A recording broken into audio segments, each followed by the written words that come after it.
ಏನಾ ಬೇಕೆ ಸ್ವಲ್ಪ ನೀರು ಕೊಡಮ್ಮ. ಓ ಬಂದ್ರು ನೋಡು, ಬಾ ಬಾ ಬಾ, ಇರೋ ವಿಷಯ ಹೇಳ್ಬಿಟ್ಟು ಹಂಗೆ ಕಾಯಿಸ್ಕೊಂಬಿಡೋಣ. ಗೋವಿಂದ ನಾರಾಯಣ, ಇದೇಕೋ ಯಾವ್ದು ಟ್ರಿಪ್ ಬಂದಿಲ್ವೇನೋ? ಅಯ್ಯೋ ಯಾಕೆ ಕೇಳ್ತೀಯಪ್ಪ, ನನ್ ಟೈಮೇ ಸರಿ ಇಲ್ಲ, ಹೋಗು. ಯಾಕಯ್ಯ? ಅದೇನೋ ಗೊತ್ತಿಲ್ಲ ಕಣಪ್ಪ, ಹಿದ್ಕಿನ ಮೇಲೆ ಅವರೇ ಕಾಳು ಅನ್ನಂಗ್ ಆಗೋಗಿದೆ ಸೂರ್ಯನ ಬಾಳು.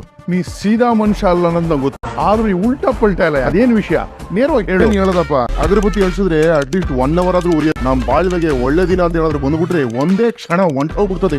ಆಗಲ್ಲಪ್ಪ, ಆಗಲ್ಲ. ನನ್ನ ಹತ್ರ ಮಾತಾಡಕ್ಕೆ ನನ್ನ ಕೈ ಸಾಧ್ಯನೇ ಆಗಲ್ಲ ಕಣೋ. ಅದೇನು ಮಾತಾಡ್ತೀವೇನೋ ಮೀನಾ ತಾಯಿ, ಅದೇನು ಅಂತ ನೀನೇ ಸ್ವಲ್ಪ ಬಿಡಿಸ್ ಹೇಳಮ್ಮ, ನಂಗೆ ಅರ್ಥ ಆಗೋಗಿ. ಅದು ಮಾವ, ರೋಹಿಣಿಯವರು ದೇವಸ್ಥಾನಕ್ ಹೋದಾಗ ಹಾಗೆ ಸುಮ್ನೆ ಜಾತಕ ಕೇಳಿದಾಗ ನನ್ಗೆ ಕೆಟ್ಟದಾಗತ್ತೆ ಅಂತ ಹೇಳಿದ್ರಂತೆ. ನನಗ್ ಗೊತ್ತಿರೋರು ಒಬ್ರು ಹಾಗೆ ಹೇಳಿದ್ರು, ಅದಕ್ಕೆ ಸ್ವಲ್ಪ ಭಯ ಮಾವ. ಭಯ ಯಾಕೆ ತಾಯಿ? ಸಕಲ ಗ್ರಹ ಬಲ ನೀನೇ ಸರ್ಸಿಜಾಕ್ಷ ಅಂತ ದಾಸರೇ ಹಾಡಿಲ್ವಾ?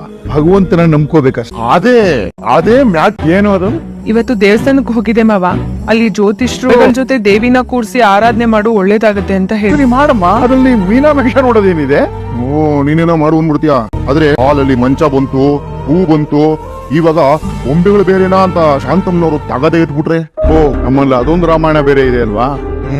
ಅದಕ್ಕೆ ವಿಷಯನ ತಕೊಂಬಂದು ನಿನಗೆ ಹೇಳುವ. ನೀನೇನಾದ್ರೂ ಐಡಿಯಾ ಕೊಟ್ಬಿಟ್ರೆ ಅವಳ ಹತ್ರ ಮಾತಾಡೋದು, ಅಂಡಿಯಲ್ಲಿ ಕುತ್ಕೊಂಡು ಬೆಂಕಿ ಅಂಟಿಸ್ಕೊಳ್ಳೋದು ಎರಡೂ ಒಂದೇ ಕಣ. ಕಾಪಟೆ ಪೊಜಿಟಿ ಮಾಡಕ್ ಬಿಡ್ತಾಳೆ. ಅದೇ ನಾನು ಜ್ಯೋತಿಷ್ಯರ ಹತ್ರ ಹೋಗಿದ್ನಲ್ಲ, ಅವ್ರು ಏನ್ ಹೇಳಿದ್ರು ಗೊತ್ತಾ? ಅದ್ರಲ್ಲಿ ಮನೋಜ್ ಅವರು ಟಾಪ್ ಲೆವೆಲ್ ಹೋಗ್ತಾರಂತೆ. ಹಂಗೇನಾದ್ರೂ ಆಗ್ಬಿಟ್ರೆ ಈ ಸಕ್ಕರೆ ನಿನ್ ಬಾಯಿಗೆ ಸಕ್ಕರೆ ಸುರ್ದು ಬಿಡ್ತೇನೆ. ನೀವ್ ಯಾವಾಗ ಬಂದ್ರಿ? ನೀವು ಟಾಪ್ ಲೆವೆಲ್ ಮಾತಾಡ್ತಾ ಇದ್ರಲ್ಲ, ಹಾಗಾದ್ರೆ ಟಾಪ್ ಅಲ್ಲಿ ಯಾವಾಗ ಬಂದ್ರಿ ಅಂತ ಕೇಳಿದೆ. ಅದು 1964 ಇಸ್ವಿ ಎಂದು ಜುಲೈ 14ನೇ ತಾರೀಕು ಇವನಪ್ಪ, ಅಯ್ಯೋ ನಿನ್ನ ಮಾತುಗಳು ಕೇಳಿ ಕೇಳಿ ನನ್ ಕಿವಿಗಳು 2 ಸೆಂಟಿಮೀಟರ್ ಉದ್ದ ಆಗ್ಬಿಟ್ಟಿದೆ. ಸ್ವಲ್ಪ ಸುಮ್ನಿರ್ತೀಯಪ್ಪ? ಹಂಗಂದ್ರೆ ಇದು ನಿನ್ ಕಿವಿಗೆ ಸೂಟ್ ಆಗತ್ತೆ. ನೀನೇ ತಲೆನೋವು ಬರ್ಸ್ಬಿಡ್ತಾನ ಕಣಮ್ಮ.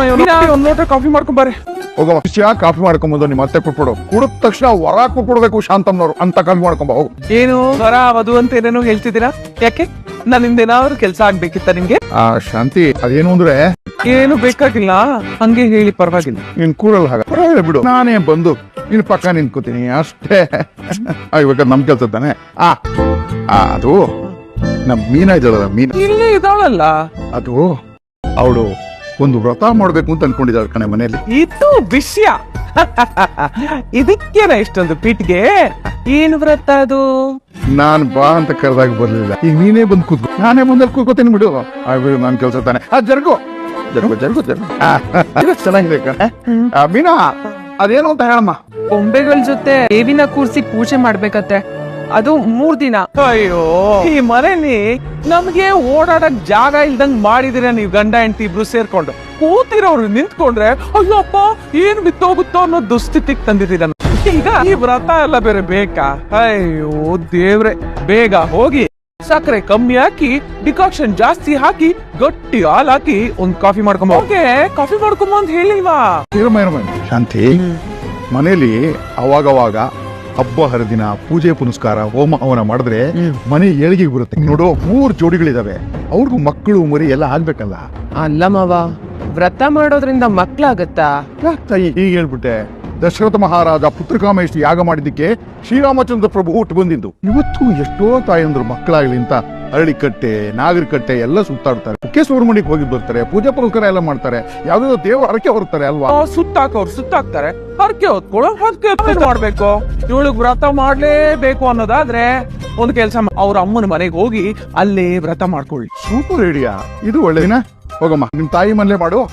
ಏನೇ ಒಳ್ಳೇದಿದ್ರು ಆ ಮನೆಗೆ ಅಲ್ವೇ. ಈ ಮನೇಲಿ ಅಡಿಗೆ ಮಾಡಿದ್ರೆ ಮೊದ್ಲು ಯಾರಿಗ್ ಬಿಡಿಸ್ತೀನಿ? ಮನೋಜಂಗೆ. ತಿಂಡಿ ಮಾಡಿದ್ರೆ ಮಂಜಂಗೆ. ಊಟ ತಿಂಡಿ ಏನೇ ಮಾಡಿದ್ರು, ಮನೋಜಂಗೆ. ಹೊಸ ಬಟ್ಟೆ ತಗೊಂಡ್ರು, ಮಂಜುಳಂಗೆ. ಪೂಜೆ ಪುನಸ್ಕಾರ ಫಲ ಏನೇ ಸಿಕ್ಕರು ಮೊದ್ಲು ಯಾರಿಗೆ ಸಿಗ್ಬೇಕು ಅಂತ ಮನೋಜಂಗೆ.